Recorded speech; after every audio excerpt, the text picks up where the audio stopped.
Eu não tive oportunidades na vida. Alguns vão dizer que isso é mentira, que as oportunidades apareceram, mas eu não as percebi e deixei escapar. Mas não é verdade e eu vou lhes contar. Eu não tenho amigos. Era rejeitado pela sociedade por causa da minha classe social, minha cor. E quanto à família, quando eu era criança, eu lembro bem. Eu tinha apenas 7 anos e levei uma surra do meu padrasto, um bêbado inútil. Enquanto ele me batia, eu ouvia minha mãe falando: "Bate mais, ele merece." Eu não fazia ideia do porquê. Eu tinha só 7 anos e até hoje eu não sei o motivo das agressões que sofria. Eu encontrei nas ruas um refúgio para mim, um abrigo seguro. Cada vez, a cada surra que eu levava, eu ia mais longe. Até que chegou o dia que eu não voltei mais. Ninguém procurou por mim. Parece triste agora, mas espera que ainda vai piorar. Com o tempo eu cresci. Não sei quantos anos tenho. Não sei se sou maior de idade. Eu fugi da minha vida caótica aos 7 anos. Uma criança dessa idade não tem compreensão de tempo. Me alimentava como sempre fiz, comendo restos e pedindo na feira. Por alguns momentos eu fazia algo e ganhava algum dinheiro, trocados para ser exato. Dava só para comer e muito mal. Um certo dia me senti feliz. Não entendi o motivo. Continuava com uma vida miserável. Eu olhava para o chão quase todo o tempo. Era assim que eu andava, excluído até por mim. Mas a felicidade que me dominou me fez sorrir. Acho que foi a primeira vez que sorri. Num estalo, pensei que fosse meu aniversário e fiquei mais feliz ainda. Era como se algo bom fosse acontecer em algum momento. Mas não foi bem assim. Eu não me dei conta, mas estava entrando em uma avenida, em um bairro nobre, cheio de gente rica. Eu percebi que estavam me olhando, mas não entendia o motivo. Eu ainda estava sob o efeito ilusório da felicidade. Eu estava entrando em um lugar que pessoas como eu nunca deveriam entrar. Um jovem morador de rua, vestindo trapos velhos e sujos. Não demorou muito até que alguns moradores entrassem para suas casas. Um grupo de jovens se aproximou. 5 rapazes e 3 moças. Eles pareceram simpáticos. Perguntaram se eu estava com fome e me ofereceram comida. Eu aceitei. Me levaram para a casa de um deles. Quando chegamos lá, o dono da casa fez um sinal para uma das moças. Ela me levou para os fundos, dando a volta pela lateral. Eu reparei o lugar. Era lindo. Tinha uma piscina. Eu nunca tinha visto uma piscina de perto antes. Os outros demoraram para aparecer. Eu achei que fosse por causa da comida, ou que ganharia algumas roupas usadas. Mas quando eles apareceram, eu senti o que hoje eu sei que é: o arrepio da morte. Cada um deles tinha um taco de madeira nas mãos. Um deles tinha 2, e entregou um para a moça que tinha me levado até os fundos. Eu não entendi o porquê de eu não ter gritado por ajuda. Sentia tanta vergonha de mim mesmo, que talvez tenha sido este o motivo. Um dos rapazes se aproximou e disse baixo: "Você deve ser maluco de vir aqui e bagunçar a ordem e a ética no meu bairro." Eu continuei calado, não conseguia falar. Vi toda a minha vida miserável passar diante dos meus olhos. Amigos que nunca riram comigo. Família que nunca me abraçou. Mãe que nunca me amou. Aceitei o que estava para acontecer, mas senti ódio pela primeira vez. Não era um ódio comum. Era algo denso, quase palpável. Estava preso em minha garganta. Senti que podia mastigá-lo. Foi quando veio o primeiro golpe.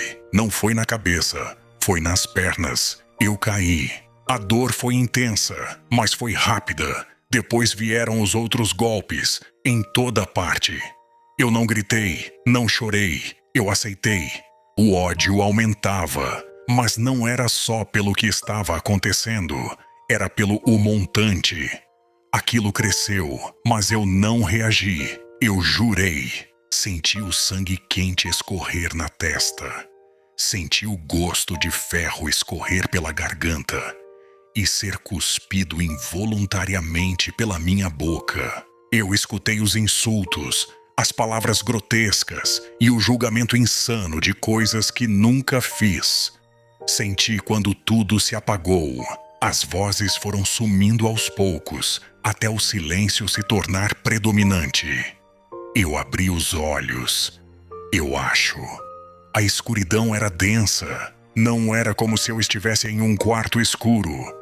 Era como se eu estivesse em águas profundas e negras, um breu, onde meus pés não tocavam o chão. Eu flutuava na escuridão. Não sentia se era água, mas podia me sentir. Eu sabia que estava consciente e sabia que estava morto. Não sei o quanto fiquei ali, mas aquilo durou muito tempo. Quando decidi me entregar ao conforto medonho daquele lugar, eu escutei uma voz chamando por um nome que eu já havia me esquecido. Tiago, quem é? Perguntei assustado. Você sofreu muito nessa vida. Quem está aí? Não se assuste, não quero te fazer mal. Vim como um amigo. Um amigo?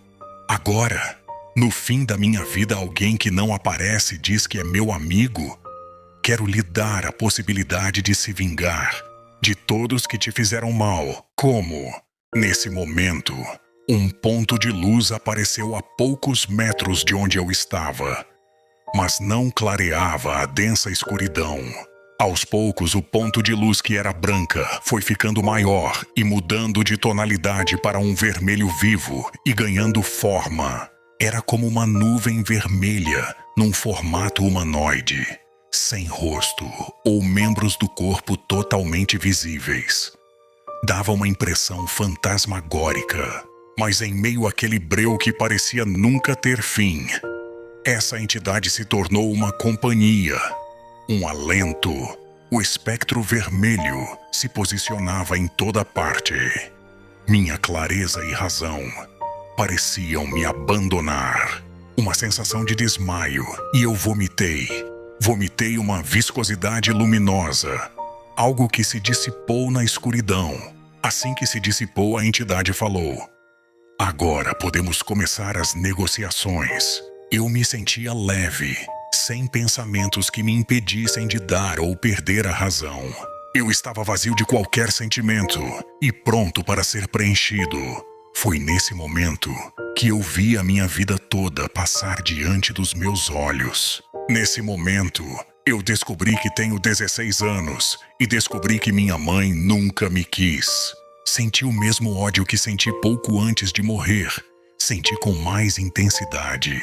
Senti meu corpo queimar de fora para dentro. Eu ganhei conhecimento que nunca tive e uma fúria irracional que eu deixei fluir. As imagens cessaram e eu estava revigorado. Meu ódio era irracional e ao mesmo tempo consciente. Eu sabia exatamente de quem iria me vingar, de todos. E o motivo se tornou um só. São todos irrelevantes. Eu sabia que eu não era o mesmo. Está feito, disse a entidade. Nesse momento eu despertei. Meus olhos se abriram e eu estava dentro de um saco de lixo, amarrado, jogado em uma mata, próxima ao bairro onde os adolescentes que me mataram moram. Eu rasguei o saco de lixo e subitamente eu senti tudo. Eu vi tudo, eu escutei tudo. Senti o cheiro deles impregnado em mim. Eu os podia ouvir. Não sabia no que tinha me transformado, mas eu estava gostando. Meus ferimentos haviam sumido e o meu sangue já estava seco na minha roupa e sobre a minha pele. A vingança foi doce, prazerosa. Me deliciei com a carne e o sangue de todos eles. Com o meu padrasto, eu me diverti arrancando cada membro do seu corpo, enquanto minha mãe assistia. Depois foi a vez dela. Como misericórdia e até mesmo um último favor, eu a decapitei. Não senti emoção alguma, apenas desprezo. Eu me tornei o monstro que me fizeram ser. Sei que muitos vão dizer que o que eu passei não é motivo para ser o que sou. mas eu não me importo mais com opiniões. Mas para o desencargo, existem monstros piores que eu, que não passaram pela metade do que eu passei. E mais uma vez, eu não me importo. Hoje eu não abaixo mais a minha cabeça. Tenho conhecimento que me trouxe o conforto financeiro, que nunca tive. Não que isso mude algo hoje, mas algo que me dá muita satisfação. Eu tenho minha piscina. Caso estejam curiosos para saber o que eu me tornei, eu lhes digo: eu sou o cão do inferno. Eu sou um lobisomem. Gostou da história? Deixe seu like e se inscreva no canal para mais contos como este.